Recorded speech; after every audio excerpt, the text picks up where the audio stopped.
पत्रकारों ने एसपी को सौंपा ज्ञापन, फरार आरोपी की गिरफ्तारी की मांग।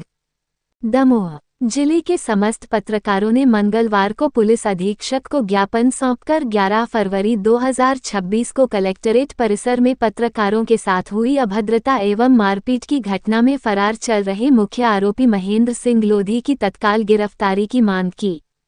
ज्ञापन में बताया गया कि उक्त घटना के संबंध में कोतवाली थाना में प्रकरण दर्ज है, लेकिन आरोपी अब तक पुलिस गिरफ्त से बाहर है।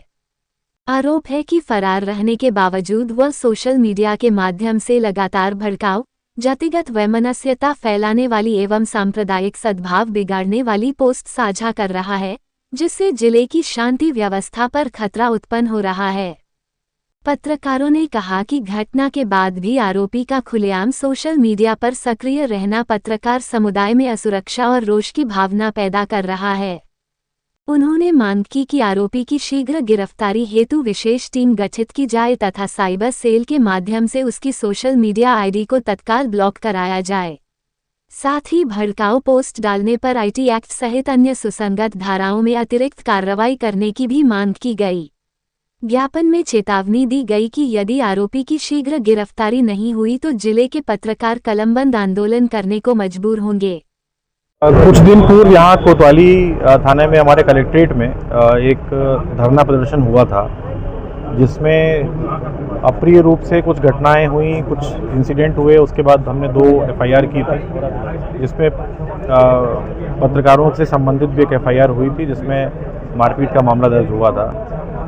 आज उसी के संबंध में शहर के सभी पत्रकार यहाँ मेरे पास आए थे और उन्होंने उसमें अपना पक्ष रखा है, अपनी शंकाएं जाहिर की हैं और उस ज्ञापन के माध्यम से जो उनकी जो मांगे हैं वो रखी हैं। उनका ये कहना है कि उस एफआईआर में जो गिरफ्तारियां हैं उनको पुलिस जल्दी से जल्दी कंप्लीट करवाए और भी जो वैधानिक कदम लेने हैं इस प्रकार के जो इंसिडेंट हो रहे हैं उनको रोकने के लिए, उसके लिए प्रयास किए जाएँ। तो मेरी तरफ से सभी को मैंने यही आश्वासन दिया है कि हम वैधानिक रूप से जो कार्रवाई करेंगे वो सही करेंगे।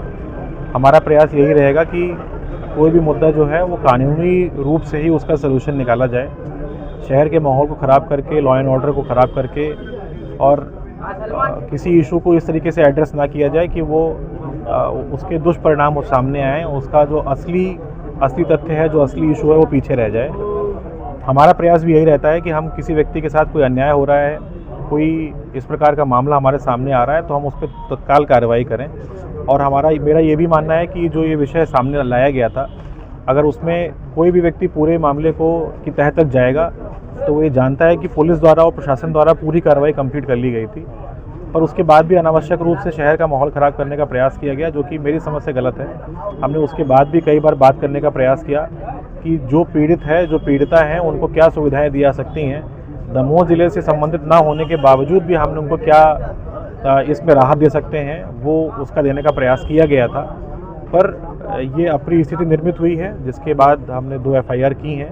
और आप सबके माध्यम से मेरी ये भी एक अपील होगी कि सोशल मीडिया के जो तमाम प्लेटफॉर्म्स हैं उनका दुरुपयोग ना करें, जनता को सही बात बताई जाए। जो सोशल मीडिया पे आधी कच्ची पक्की झूठी बातें लिखी जा रही हैं, उनके माध्यम से लोगों को बरगलाने का काम ना करें।